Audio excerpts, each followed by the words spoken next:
with the Dancing Sky Area Agency on Aging, and welcome to our spring cleaning webinar. Our speaker today is going to be Jenny Engen, and Jenny's family and my family have been intertwined for years and years, and she is a certified massage therapist and part owner in U-Time Wellness Studio in Argyle, where their overall goal is empowering you to make your health a top priority. So Jenny, I'm going to turn it over to you, and thank you. Thank you. First of all, I need to inform you I am not a public speaker, so you're going to just have to bear with me as I do this. But yes, thanks Connie for asking me to do this. I've actually over the years tried to incorporate kind of a cleaning organizing in our U-Time studio. So maybe that's a new adventure I'll eventually get to take off. But just to kind of explain myself a little bit more. Yep, some of you do know me. I live in Argyle. I'm married. I'm a mother of two. I'm a dog mom. I'm a community volunteer. I'm co-owner of a wellness studio. I'm a massage therapist. I'm everyone's favorite aunt. I have my parents living here. I have a grandparent that's still alive. So keeping my home and my environment kind of decluttered is the only way that my days go on. It's just, if I can go home at the end of a long day and my environment is tidy, kind of my sanctuary, and where I can just sit and take a breath and have a clear mind, that's what we all need at the end of a busy day. And most of us need that in our home, especially because it's our one safe zone. It's where the people who mean the most to us are, that they congregate, and just where you can just unwind. So before we kind of get into the organizing side of things, I just want you each to take a few minutes and just stop and think about like the 3 to 5 things that are really just important to you, that, you know, bring you joy, just those really important things. So as you're thinking about those, and you're probably wondering what that has to do with organizing your closets, but we'll get there. But I would dare say that if you stop and think about what's most important to you, it's not going to be that dress hanging in your closet that you wore 15 years ago that you might just one day wear again. It's probably not going to be that clarinet that your child had 20 years ago in band that you still haven't gotten rid of. If you're anything like me, it's my family, my faith, new experiences, traveling, things like that. And the common denominator with that is it has not, my favorite things and the things that are important to me have nothing to do with stuff.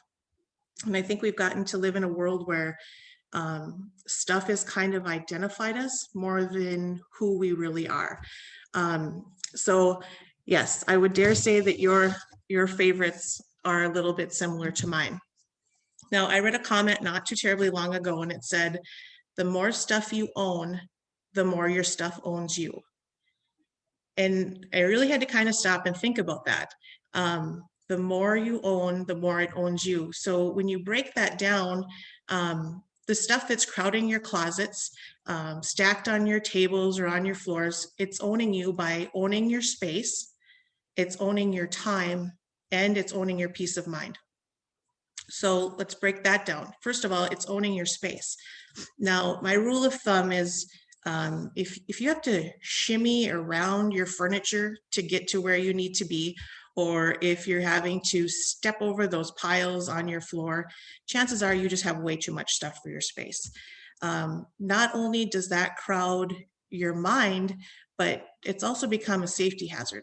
As we all get older, there's chances that maybe or it doesn't matter what age you are, I guess, you could have an injury, an illness where EMS has to get into your home. And if your space is crowded so they can't get in, that's a safety hazard. What if you have to evacuate your home for any such reason?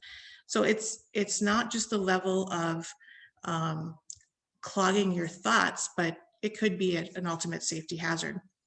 So having a safe space is also very important. Now, when I go to somebody else's house, I do like things simple, but if I'm going to somebody else's house, my point is to go there to visit.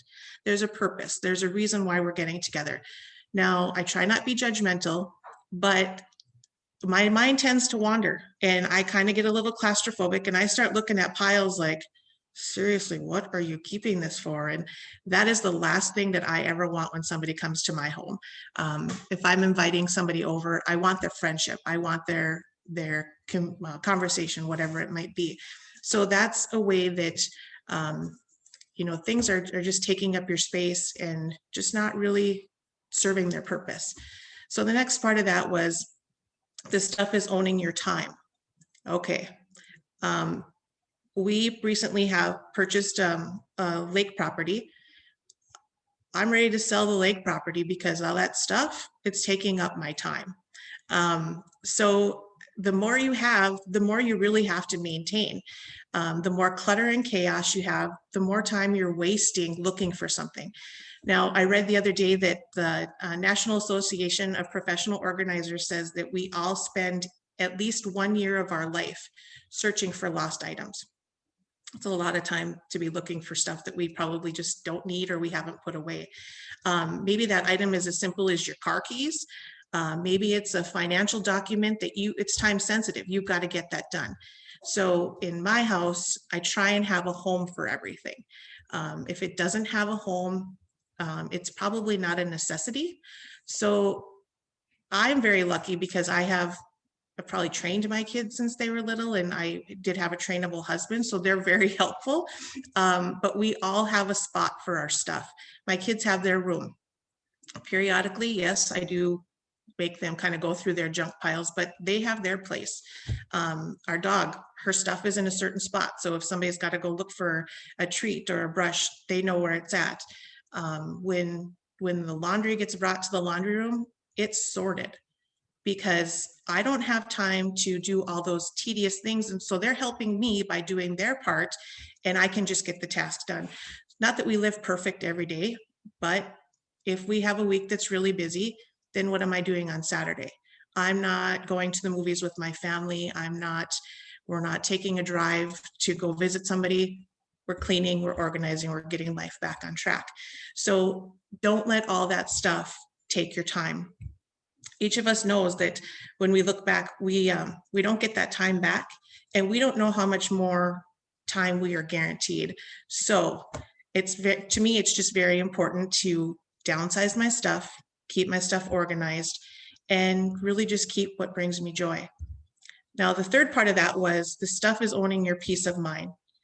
Now, how many times do each of us look in our closet and are just overwhelmed by what's in there? And we know that we need to take the time to get that organized, and we just sigh and shut the door.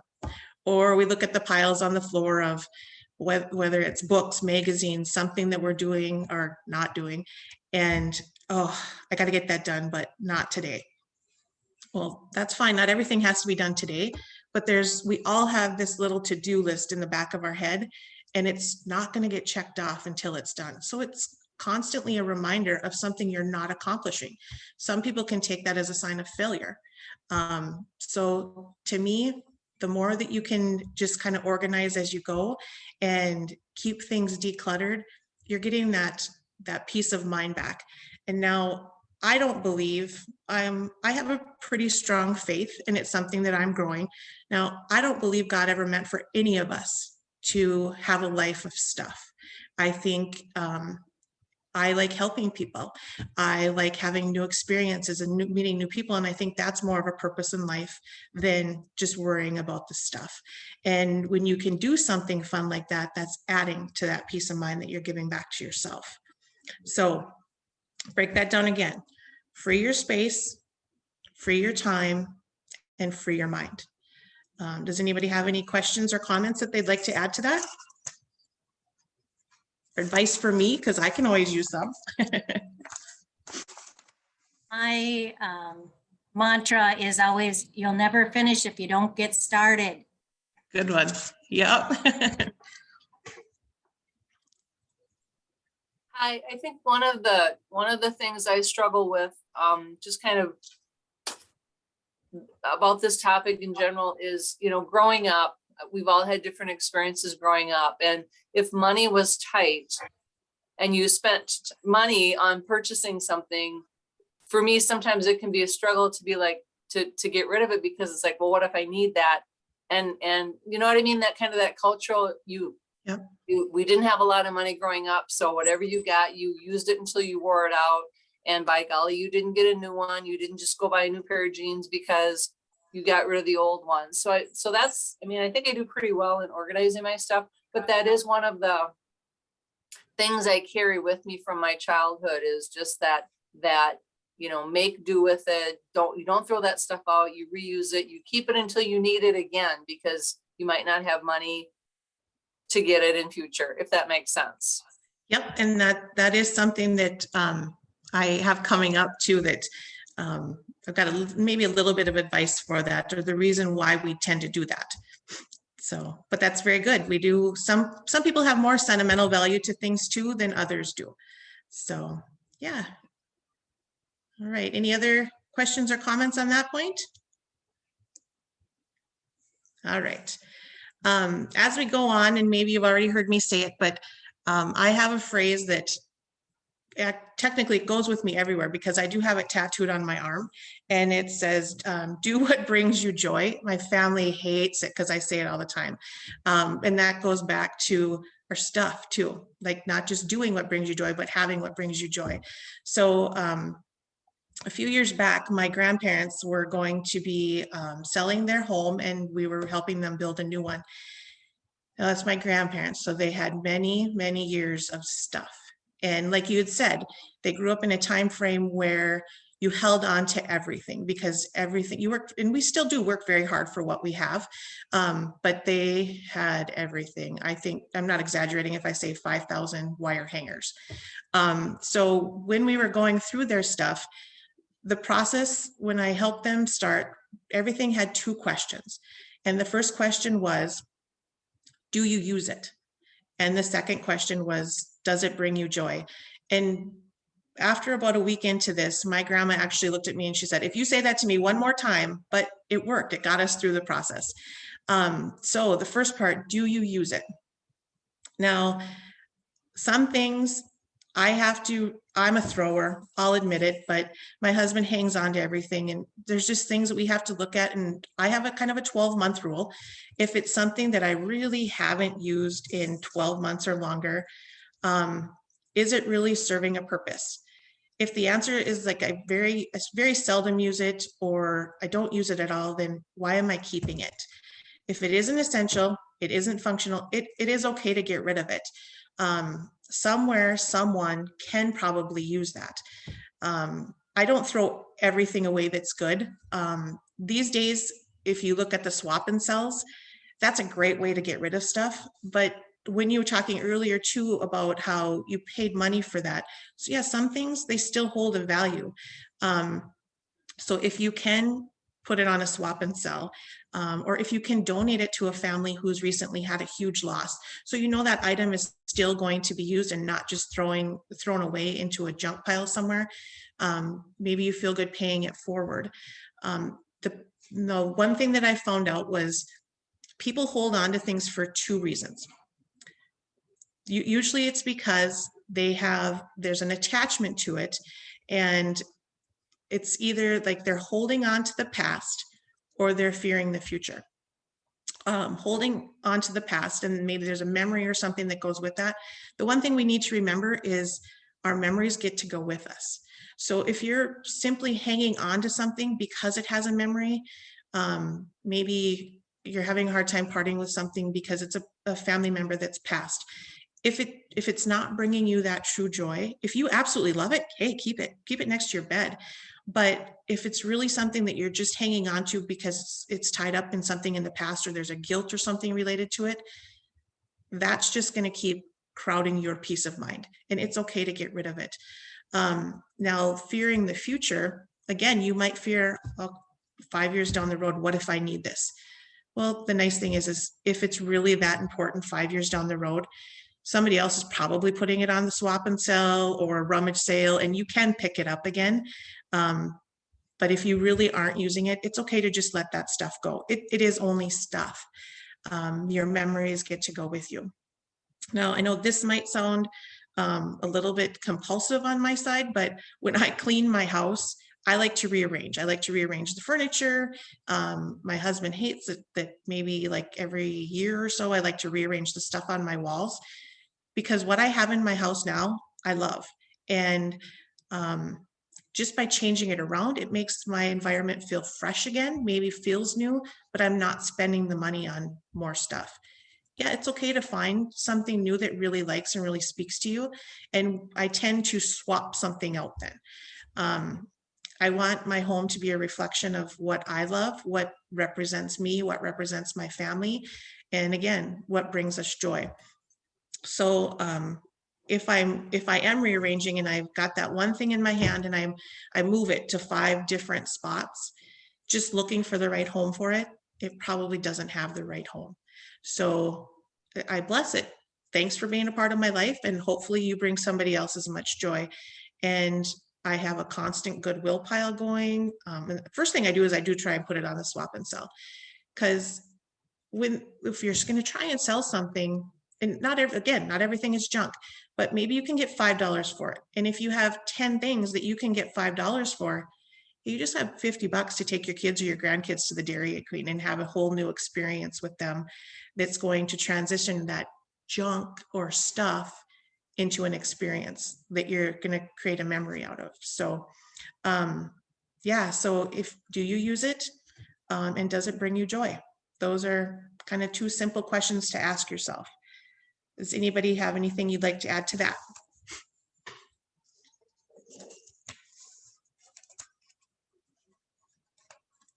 I look at some of your backgrounds and it looks so nice and cozy, and you love your space. All right. Now I'm gonna kind of get into how do you start? Well, like, where do you begin and what do you do with that stuff?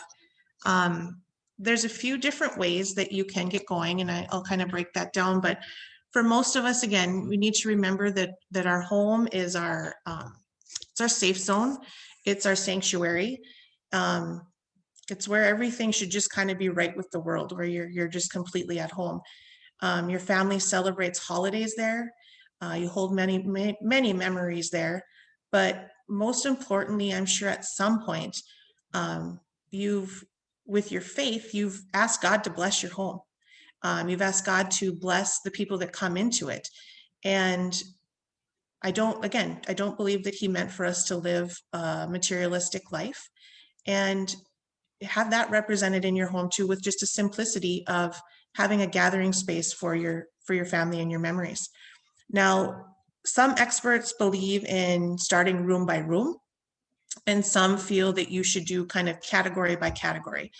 I myself, I tend to do category by category, just because I usually have a motive behind it. Whether I'm going to Grand Forks on Wednesday, so I'm going to be able to go to Goodwill. Kids, let's go through our clothes. Clothes is usually the biggest spot where they recommend to start, because we all have plenty. And the clothes is with that, it's, shoes, it's purses, accessories, things like that hold up most of the space in our closets. Now, I'm a huge Marie Kondo fan, so I don't know if you have Netflix or if you've read her books. I think it's The Simple Art of Tidying Up, but she's got a series on Netflix as well. And with her, she walks through such emotional levels with people with their stuff, whether because of it they've lost touch with their family, their relationship is being harmed. She's just kind of a fun one for me that gets really deep into that emotional level. But one comment that she makes is, with our clothes, most of us we wear 20% of what's in our closet 80% of the time. So 20%, 80% of the time. And when you're going through items like that, the biggest thing isn't to always look at, okay, I need to get rid of this. I need to get rid of this. I like to put everything like on my bed, and I'll sometimes do it like by dress clothes, work clothes, whatever. But first thing I do is I take everything that I absolutely love, like what makes you feel pretty, or, gives you your posture back, or just makes you feel good and comfortable. Those are the things that go back in my closet first. And then you'll get to the piles of, yeah, maybe I spent a lot of money on that, or maybe I'll wear that again. Well, that's where you really have to just hold on to something. And if you don't think you're ever going to wear it again, realistically, it's okay to pass that on to somebody else that maybe can, or again, go to the swap and sells and try and regain a little bit of your money from it. But the first thing that you should really do is, okay, we have enough paint clothes, we have enough cleaning clothes, we have enough cleaning rags. We don't need to save that stuff for another whole section of our closet because we might paint our bedroom one day.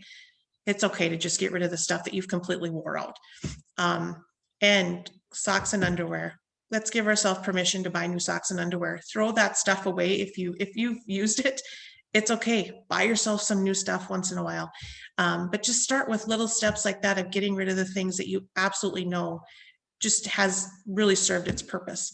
And then when you're going through things too, it's okay, like touch them. They're tangible items, touch them. And that's going to give you a sense too of what you really want to keep and what you really, really want to get rid of. My husband actually goes as far as he even does the Marie Kondo folding when he puts his clothes away. So she must have really spoke to him. Connie knows him. He doesn't seem like that type of a person.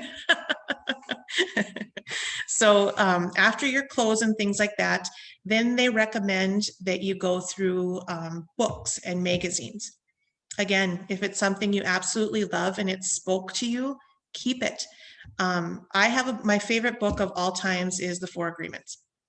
And I probably own 10 copies of it. It's something that I love. And I keep them at my office and I hand them to my clients. If they're at a point where there's just things like that are overwhelming them, it's something that I hand to somebody else. And if it's something that you felt you learned something from and you can share that with somebody else, that's fine. But if you absolutely love it, keep it. But there's a season and a purpose for everything. There's great places you can donate stuff to Goodwill. Local libraries do take books. I know in our community, we do have a lending library system. There's a couple spots on the corners, and then we also have one in our community center.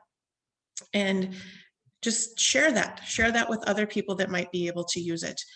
Then from books and magazines, then they recommend going to papers. We can all be overwhelmed with papers. When the mail comes in our house, it goes on my desk because I'm kind of the bill payer. I'm that organizer. And I sort it. And I sort it into piles of time sensitive, then maybe things that I just know need to be filed and they need to be kept for my records. And then I have a pile of stuff that I'll get to, whether that's a magazine subscription. Honestly, the local newspaper, I get to that when I can. It's just in that pile. But as we're each getting older, or maybe we have to prepare for what if something happens.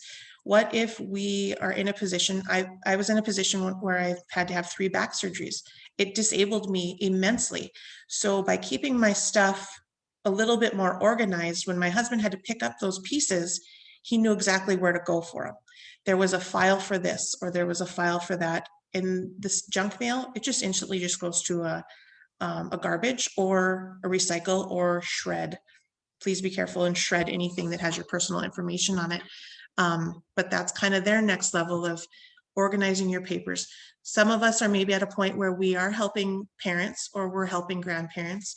And if you know that they have something that needs to get paid, how handy is it if you know that they've kind of got a system like that with you where it's going to be right in this file on top of their desk or on top of the counter. So when you go there to help them with something, you get to help them, but you maybe also get to sit and have a cup of coffee with them and visit. And we can maybe do that in exchange with someone who has to help us.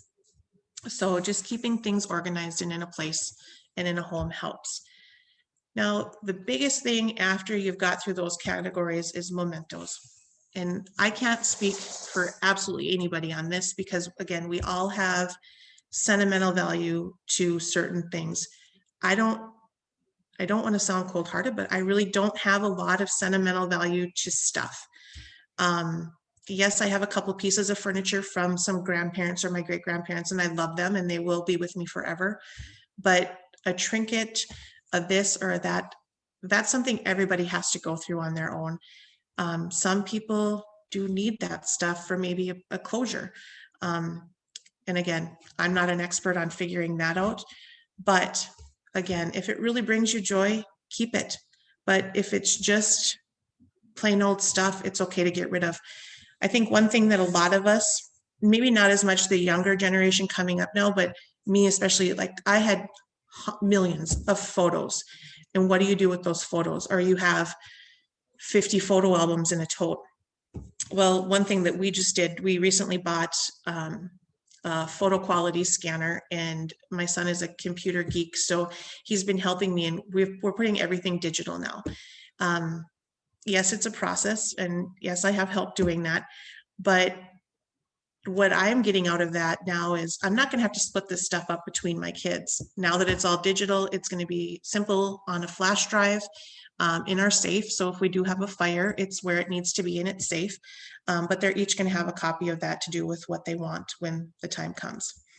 So that's kind of a step on where you start. Now, if you feel the one room in your house is just driving you crazy, whether it's your home office, then go room by room versus doing category by category. Do what works for you, but just do it. Like you said, the only way that you get to do it is you got to start somewhere. So, and call a friend, call up somebody who's maybe a little bit better at that, that's maybe going to look at things from a different perspective if you know that that's one of your downfalls on where do you start.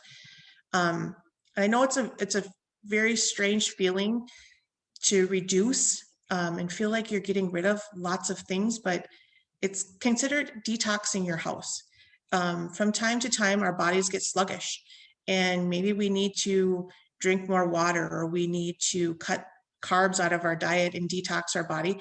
It's the same thing for your house, in your home. And when you can do that, it's going to clear your mind. It's going to give you a freeing feeling, almost like a weight loss if you get rid of that stuff in your house. There's just nothing better than being able to go home to that content feeling of I have enough, and the things that are important to me aren't the stuff around me, it's the people around me. The end of our journey, we aren't going to be able to take anything with us. It's not gonna matter how much stuff we had, how many hours we worked, how much we acquired. It's going to be the time that we spent with our family. It's going to be the experiences that we had, the way that maybe we were able to spend our time helping other people. So spend your time wisely, share your space with only the things and the people that you absolutely love, and just be thankful for experiences. So Jenny, there's a question in the chat regarding photographs and photo albums. okay. And I'm guilty too. I have boxes of them and I hate to throw them away. They're asking, what is your suggestion for those? Well, you can hire my son to do your scanning for you. No, that's what we did. And we're actually going to be in the process of doing it for my grandpa.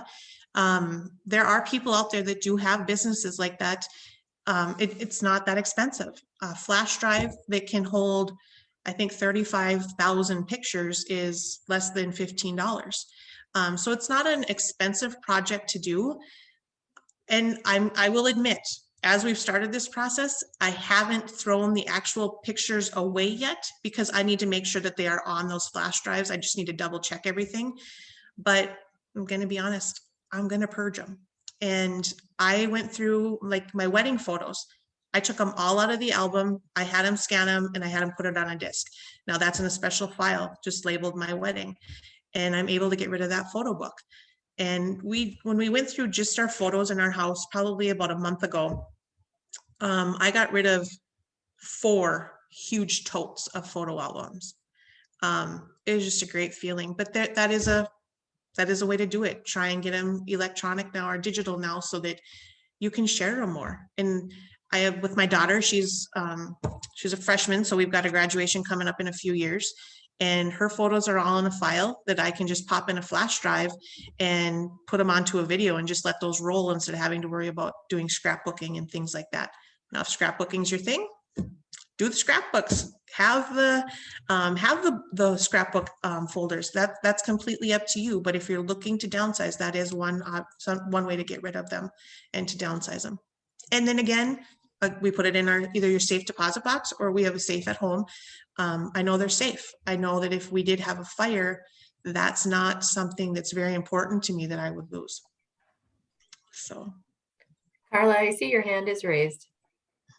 Yeah, I just want to mention that probably most of us here are of the age when we had our pictures developed and you could get 4 for the same price as Yes. 1. So at the very least, go through your pictures and just save 1. Don't save Yes. all 4 of the same picture. And like a lot of us have the negatives. Okay, do we need the negatives and the pictures and the disc and like, yep, condense it. I learned too, if you have photo albums of your children, when they grow up and get their own house, you give them to them and then they deal with them. My son is 20, so he just graduated 2 years ago. And one of the things when we were going through these pictures a month ago, I already gave him his tote. I mean, the kid, he's not even done with college. I gave him his tote and I'm like, go through it. And the things that I thought that my kids would want, they even don't want now. Some of them, so both my children are adopted from internationally. So even like the things that came with them, yes, they want to keep those forever, but he really doesn't care about his pictures from 5th grade. I am that mom that I kept everything that had their handprint on it. And now what we did is we scanned them. So we scanned them into each of their folders. I still have that. They really don't care about it, but maybe one day they will just like to see it. So I scanned it and I still have it, but I don't have that sitting in a tote. So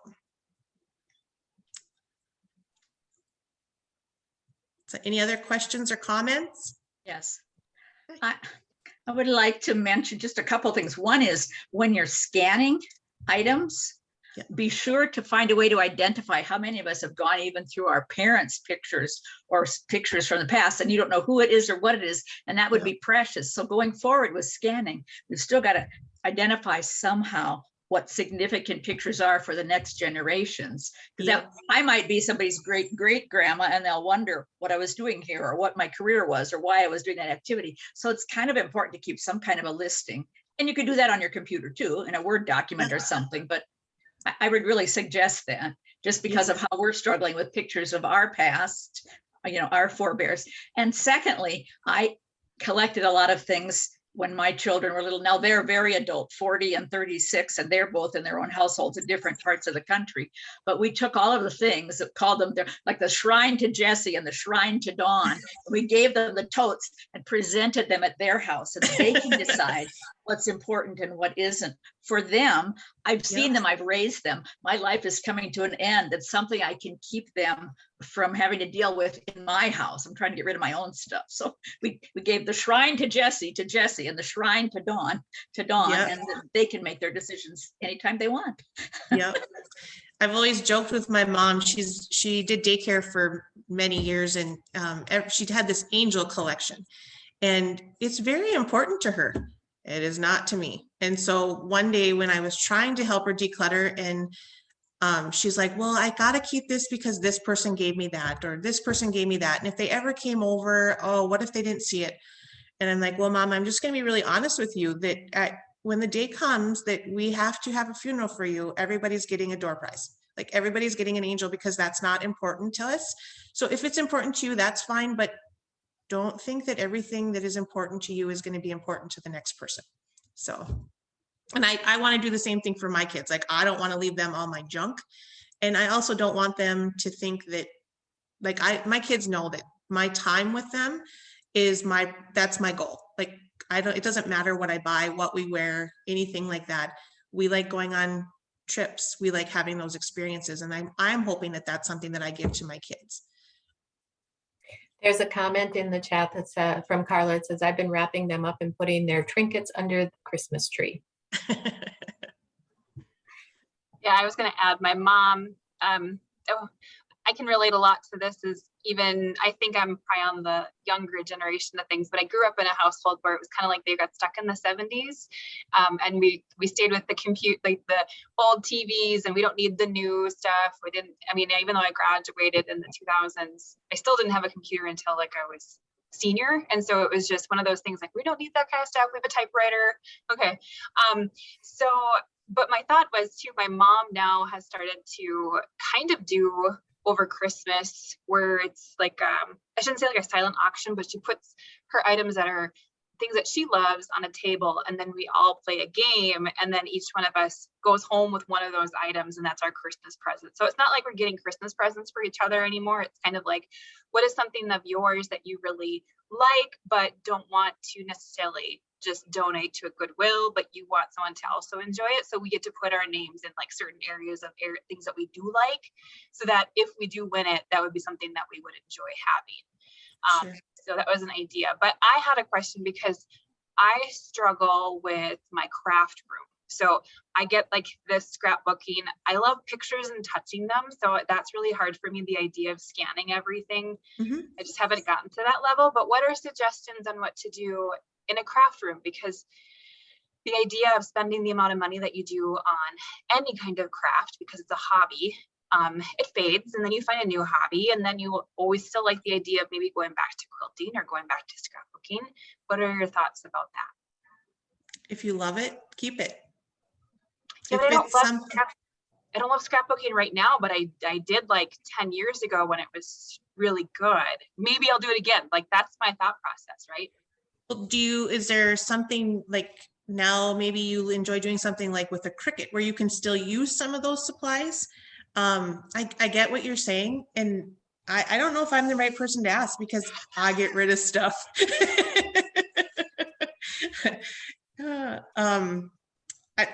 I think that if you're not overwhelmed in your space and you have like a tote that you can put it in and you can tuck it away in an organized fashion so it's not overwhelming you, keep it.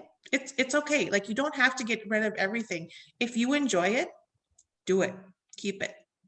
Yeah, but I don't really enjoy it. Like, I mean, I have collected thousands of, I'm talking thousands of stickers that you would have had for scrapbooking, like all of this stuff before Cricut was popular. And it was like, that was a lot of money to spend. Again, like I know I spent a lot of money on all of that stuff, and I have this huge tote of stickers. And I give them my daughter, like, here, you can have this portion. And I slowly start to give things away, but it's, again, yeah, stickers to school, that's a good idea. It's again, those things I don't want to necessarily go to like a Goodwill about it. I want them to be used. Mean something. Do your children go to a daycare where they could use it for their crafts? Maybe like your church, if they have crafts and stuff that they do, if you can give it to somebody or so that it has a purpose again, and you feel like you're helping somebody else with it, that's the best way to do it. If you just don't love it and it is crowding your space, pay it forward. Because I think that in another sense, my daughter, she said this to me last night. She loves to bake. And she said, Mom, it just feels, I said, why are you baking again? She goes, well, it feels so good to do something nice. Okay, so if you know that you're giving it to an organization or something that maybe doesn't have the money to do it, or it's going to put a little extra smile on their face, that's giving you another sense of peace of mind, like you've done something good with it. And it's not just hit a garbage. Yeah.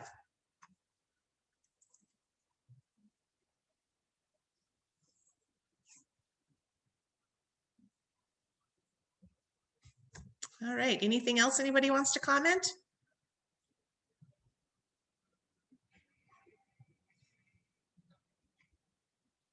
Oh, I just saw that one about the newspapers. Yes, pet shelters. Not only will they take that, but if you have like old blankets that are still in, good use, but maybe you don't have a purpose for 50 extra blankets at your house, or sheets, pet shelters love those for their animals. So yes, also think that aspect when you're trying to help something or someone out.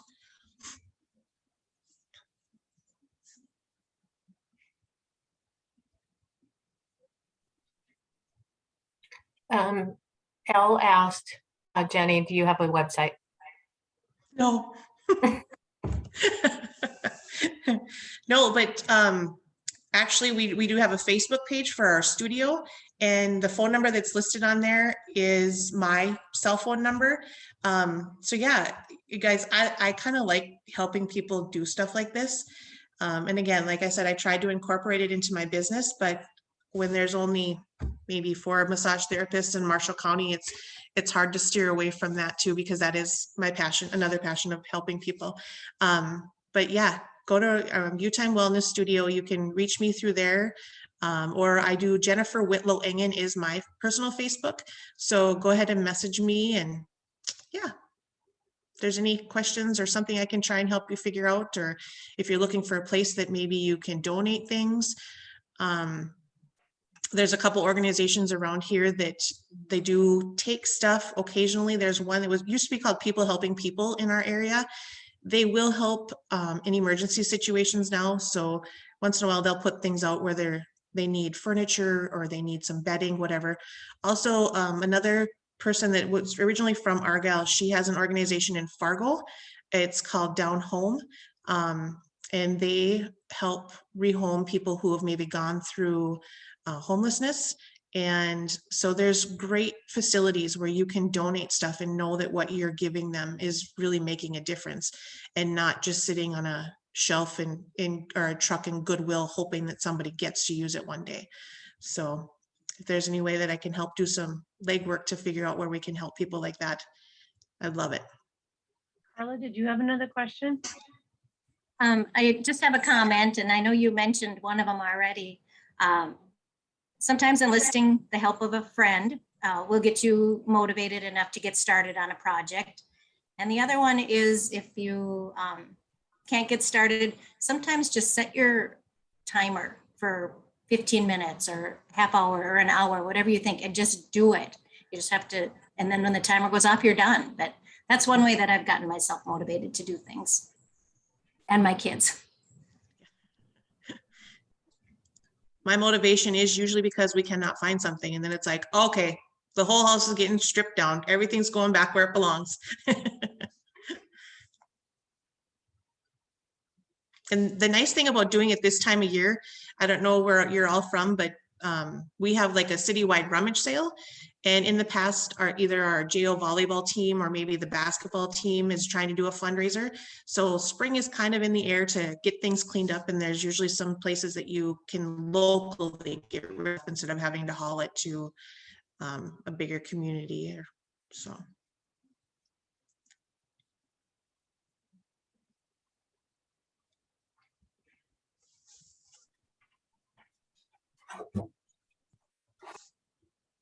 All right. So are we good? Everyone's going to start today? I think that all we have is just some recommendations in the chat on where to donate to, and yeah. Yeah.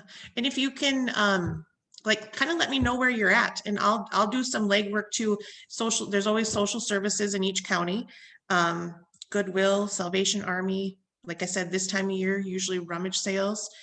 Even have one yourself. I know they're a lot of work, but sometimes, hey, if you can take what you've spent money on and you're not using it anymore and make a little extra money to do something fun with your family, it's worth getting rid of that stuff and on to the next adventure. I'd really like to connect with you. I'm actually originally from Warren. Okay. And I live down by Fergus Falls now. So it was really interesting that this kind of all tied together with my work and seeing your link come through. And my mom would kill me because she's so introverted and knowing that I'm putting this out there. But my dad passed away in 2020 and she lives alone now because she works from home. But she's really struggling with trying to kind of get rid of and downsizing his things.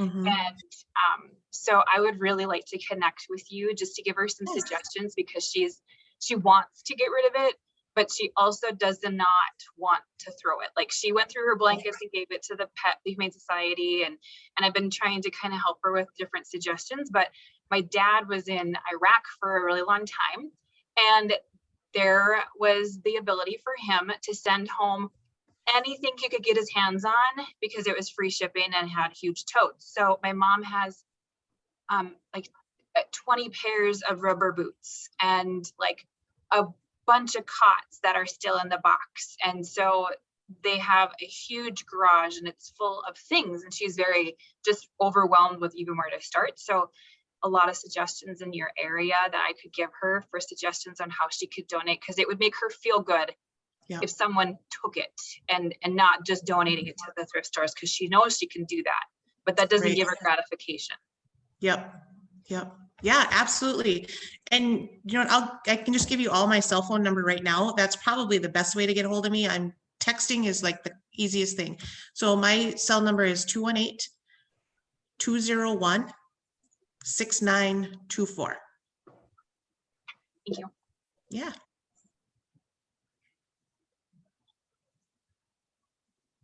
My grandma passed away recently, and that was kind of one thing. It's hard when you lose somebody, to get to that point where you realize that those memories stay with you. And one thing that we've done, like with her clothing, like where do you start with clothing? We had a lady in town here, and again, I'm not attached to stuff like that. So this was hard for me, but I have a 15-year-old daughter that wanted something to remind her of her great grandma. So there was a lady in town here who took some of her shirts that were like our favorites and made bears out of them, or puppies. So now my 15-year-old daughter, who, hey, she loves snuggling with that bear at night, that reminds her of her great grandma. I don't need a bear, but I've got all my memories of her. But that's how people are different too. Sometimes you need to hang on to those things until you've reached that point of being able to let it go. So When years after my dad passed away, I still had a bunch of his old jeans and stuff. And a neighbor lady took them and made them into a quilt for me. And to this day, I treasure that quilt, because you know, you use it, you have it laid on the couch and you use it all the time, but yet I still feel like I have a piece of him. So I don't know if your mom still has your dad's clothes or not, Vanessa, but if she could find someone to make a quilt, that might help too. And then to give it to you kids, one for you kids too, would be great. Yes, we very much were repurposers. So she makes quilts for all of her grandchildren. So every one of them have gotten a jean quilt. So, I mean, this comes to an extreme where we even made like sock monkeys out of his socks just to try and help her through the grieving process. Again, they were like brand new socks, and he was this particular sock looks exactly like sock monkeys, and she wanted to do that, and so it was just a part of her grieving process. And I'm kind of in the same thing as Jenny, where I don't need the things, so it's easy for me to say I don't need that, and it's fine, except when it comes to like crafting. I don't know, there's elements I think that I have ingrained in me from my parents, but I don't need to dominate this call either. It's just a lot of this is relatable and very resourceful, that I can try and help her through this, because she lives in a huge house by herself in the middle of the country. So having a garage sale is very challenging for her too.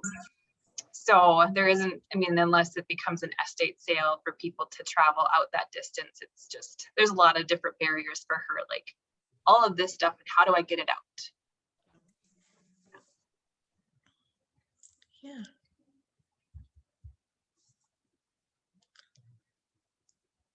All right. Well, thanks, Connie. Thanks for asking me. I hope I helped a little bit. I think together brainstorming and getting ideas. When I first started kind of thinking about going into some organizing, my husband did bluntly tell me that I probably wouldn't be good at it, because I can't go into people's house and just say, throw that crap away. So hopefully I'm beginning to get a little bit more tactful on helping people purge their stuff. So, okay, well, thank you everyone for joining us. This is recorded, and we have started a YouTube page for the Dancing Sky Area Agency on Aging. You'll be able to go to our website and find this along with all the other webinars that we've been able to record. So thank you, everyone. Yeah, have a good day.